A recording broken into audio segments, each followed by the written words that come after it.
Yes, ebana Fifi huyu hapa hospitalini hati kupoteza ujauzito. Uende kama mpango wa Emily umefanikiwa kwa 90% hivi.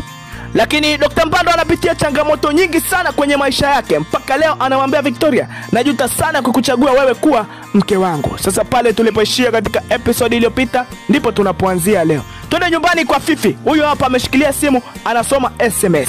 Lakini SMS hii imekuwa ni mbaya sana. Anapiga makelele mno. Lakini ghafla anasikia tumbo linamkata. Anashika mkono kwenye tumbo. Bwana, ni kelele nyingi zinaendelea. Inabidi watu waje kumuokoa. Anaangukia kitandani Fifi. Tutoke hapo sasa. Twende huku hospitalini. Dr. Mpando huyu hapa amekaa zake, ghafla Emily anaingia.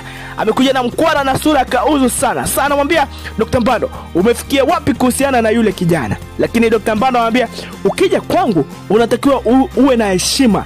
Mimi sipigii makelele hivyo. Bwana, kijana anayezungumziwa hapa ni Alex ambaye aliamsha mtiti sana na kumwambia Emily kwamba hiyo mimba aliyobeba Linda ni ya kwake, lakini huo ndio ukweli. Tutoke hapo sasa. Twende zetu huku mtaani. Dr. Sam huyu hapa yuko dukani bana. Huenda kawa aliamua kuachana na kazi ya udaktari, hivi sasa anauza dawa za binadamu. Ruby amekuja kumsabai. Sasa Dr. Sam anamwambia, wewe si unatakiwa uende kazini? Leo si ni siku yako ya kwanza? Lakini Ruby anamuuliza, ina maana bado hujabadili maamuzi yako?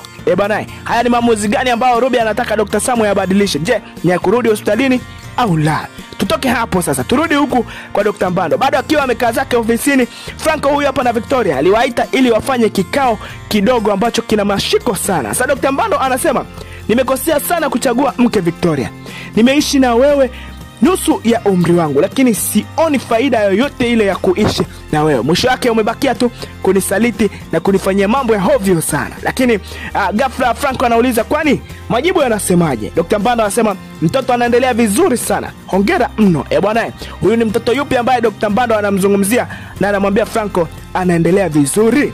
Sasa tukiwa hapa hospitalini, wodini huku tunafika, tunakuta Fifi huyu hapa amelazwa. Ni nini kimemkuta?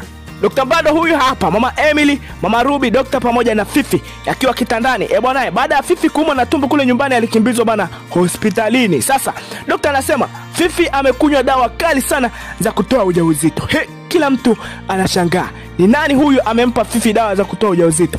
Ni maamuzi gani haya aliyofanya? Lakini wasichokijua ni mpango wa Emily ambaye alimtuma Naomi akisha kwamba anamwekea dawa kwenye kinywaji ili tu huo ujauzito utoke, kwa sababu analipiza kisasi. Bwana, sasa kila mmoja anashangaa kwa nini Fifi anywe dawa za kutoa ujauzito wakati ni yeye huyu aliyesherekea kupata ujauzito. Je, Ezra akipata taarifa hizi atafanya maamuzi gani? Nikwambie tu, tufani hii hapa ni kali kinoma, full episode.